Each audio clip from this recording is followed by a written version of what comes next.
We live in, my complete biased opinion, the most beautiful valley in the world. We love to go salmon fishing in the summer. We love to hike. Almost there. You see the mountain? You see the mountain? As an oncology nurse, one of the things I learned is that I can't do everything, but I can do something. So when my friend's daughter was diagnosed with cancer, I decided to make her a Rapunzel yarn wig. She was able to see her daughter just be a little girl again who was twirling around in her dress with her Rapunzel braid and having fun. This little girl who had previously been lost in this painful, scary world of cancer. So I gathered a few friends together and decided to make a few dozen wigs. So this is my first post on September 15th asking for donations, and provided a few pictures of sample wigs we'd be making. Within a few days, it had been shared just on my page 217 times.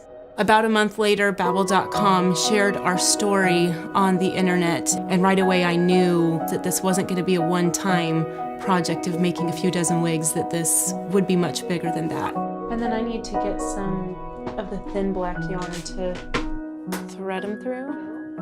I converted my one-car garage into our magic yarn workshop, and I've had to scale back some hours as a nurse and pull my 3 young children in here, and they help me cut yarn and wind yarn. Good job, Kennedy. Can I put this on this? It has been so rewarding to see my children learn to reach beyond themselves. And as hard as that is for them to get some of these pictures and see these pictures of these girls who were so ill, it gives them a great sense of compassion. And that has been probably one of the biggest rewards for me as a mother. We realize that we have thousands of wigs to make for little girls all around the world, and we can't possibly do it on our own or sustain the pace that we are going at on our own. It's all volunteer hours. We hold these community workshops at schools, churches, hospitals. We just recently held our first out-of-state workshop in Seattle. We had teenagers, grandmothers, great-grandmothers. We had a member of the Seattle Seahawks come out and make an Elsa wig for a little girl.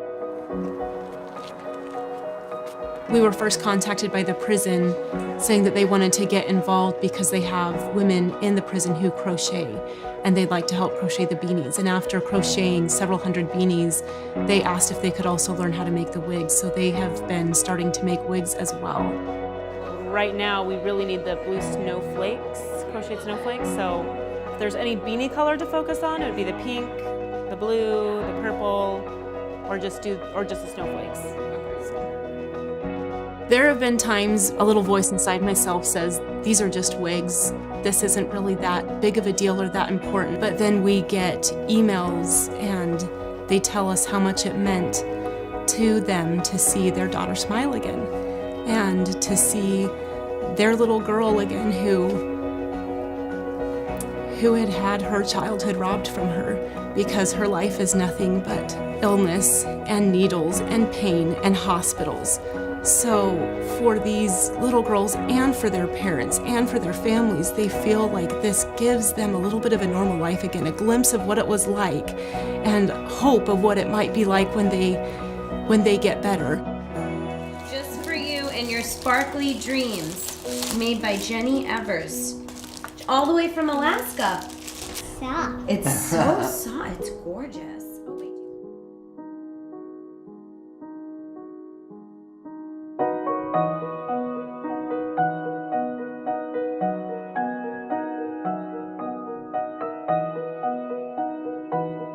This project is huge and it's really daunting, but I feel like I can handle it, and the community around us, we help each other out. We overcome huge obstacles. We are really tough. We know how to survive and how to work hard, because that's how we do things in Alaska.